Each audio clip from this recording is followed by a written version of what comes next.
lascive can und voluces in de und Virgine. Sem aquí dins un hotel a la ciutat de Carcassonne en companyia de Jordi Sabal. Jordi Sabal, bon dia, adiu. Bon dia, com estàs? Aquí a Carcassonne vas fer que c'est un concert de musique médiévale ligat al chapelet, als massacres de Catars. La ciutat de Carcassonne per fer aquell primer concert, per presentar aquell CD libre, és d'una simbòlica històrica interessant. Explica-me això. Sí, jo penso que realment ha sigut conscientment que vam intentat presentar aquest concert aquí a Carcassonne per tota també la relació que té Carcassonne amb la història de l'Occitània i del catarisme.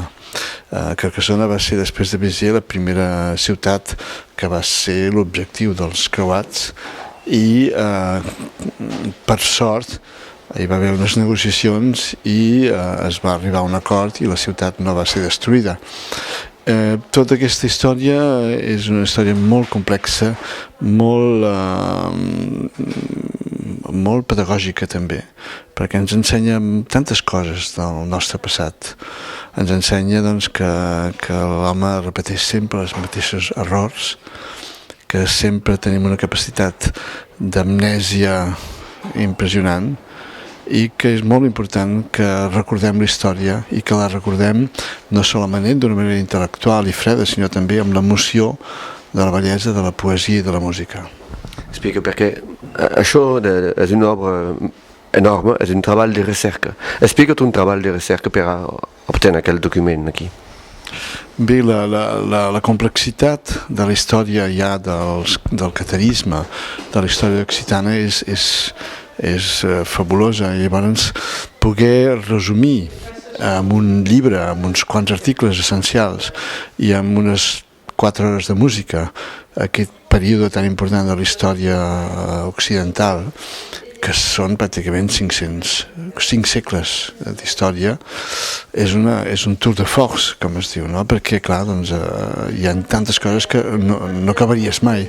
Llavors, el que ha sigut molt difícil ha sigut d'escollir aquests moments, aquests passatges de la chanson de la Croate, aquestes cançons de trobador, d'aquests sirventers que ens expliquen el dia a dia i que ens fan viure amb la música, amb la poesia, amb els textos, una aventura, una epopeia, una tragèdia absolutament única en tot el món occidental. Pensem que hem de recordar que tanmateix que inclús comparativament amb les últimes guerres mundials que hem tingut i que hem viscut a Europa, tots els països, la invasió de l'Occitània ha sigut una de les tragèdies més grosses que ha tingut el món occidental, i ha sigut en aquesta zona d'Occitània que s'ha sofert a les persones, en els béns, a la cultura i en tot aquesta invasió i aquesta persecució inexorable, no?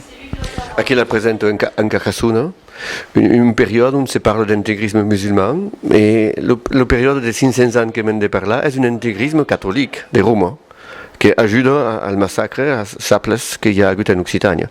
Aquí se pot fer paral·lelisme, se pot fer comparació, o hi ha pas de raó de comparar els moments? Hi ha molts punts de comparació. Estem parlant d'una època en què l'Església romana es creia que tenia el dret no solament de tenir el poder espiritual sobre les persones, sinó també el poder secular sobre els reis i sobre els països i sobre les nacions. Per tant, és una època que hi ha una lluita ferotge per mantenir aquest poder, i és una època en què l'Església romana no accepta cap dissidència que pugui posar en perill aquesta hegemonia universal, és a dir, l'Església romana es considera la que ha heretat les ensenyances de Jesús, i es creu l'única que pot interpretar aquestes maneres de creure i de viure la fe cristiana, no? I llavors qualsevol dissidència que posa amb dubte i que nega el poder de Roma és un perill, com diu el papa Innocents III, més greu encara que inclús que els sarracins. I en aquest sentit s'entén la violència d'aquesta croada, perquè clar, hi havia un enemic interior dintre del món cristià que era molt més perillós que els enemics exteriors.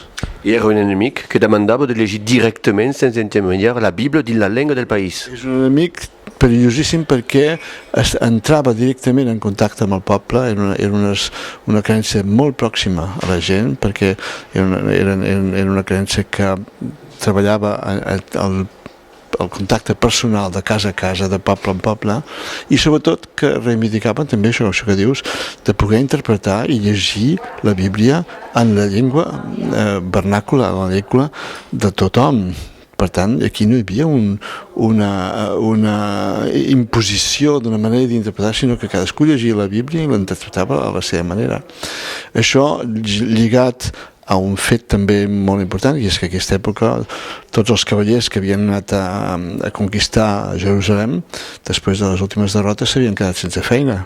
Hi havia molts cavallers en tots els països que no tenien res a fer i que eren molt perillosos, perquè només necessitaven fer guerra i matar gent, i doncs que aquests els van recuperar per portar-los en una campanya que era, des del seu punt de vista, en favor de la unitat de la religió. I això va ser, clar, les primeres circumstàncies van ser poc clares, perquè el rei de França no s'hi va voler apuntar al començament aquesta croada, però després, naturalment, li va convenir molt i va aprofitar aquesta croada per allargar el regne de França fins al sud, fins als Pirineus, i poder tenir accés al mar Mediterrani amb tota comoditat, no? És a dir, que el que coneixem avui dia com la França actual es va realitzar gràcies a aquesta croada, a aquesta guerra ferotge contra els dissidents catars. 1229, l'interdicció de la Bíblia en llengua occitana pel papa, protestació dels abescs occitats contra aquella interdicció papal. Donc ja hi havia clivatge dins el sistema catòlic occidental, enfin cristian occidental catòlic, donc. Tu, dans aquest llibre, has exigit la presència de l'occità de façon normal com de les altres llengües. És una voluntat també d'una dignitat per la llengua occitana? Jo crec que això és una dignitat elemental. Jo crec que una llengua que no es pot exprimir amb la seva presència escrita és una llengua condemnada a desaparèixer, perquè una llengua es conserva si la fem servir, i per tant això vol dir una llengua que la llegim, que la fem servir el dia a dia, que la parlem i amb la qual ens exprimem a la nostra manera, perquè la llengua és molt més que una llengua. La llengua transmet l'essència d'un caràcter d'un poble. Fixa't tu que amb les maneres d'expressar una emoció exprimim també la manera de ser d'aquest poble. Per exemple, en francès diem je t'aime, en castellà diem te quiero, je te veux, en italià te voglio bene, i en català t'estimo. I en occità també és t'estimo. Sí, estimar vol dir que et valoro tu, et valoro tal com ets. I tot això, la llengua és el resum de la manera de ser d'un poble. I per això és molt important que la llengua tingui una presència també visual. Una llengua que no es veu en els rètols, que no es veu en els llibres, que no té diaris, que no té revistes, que no té llibres, és una llengua condemnada a desaparèixer.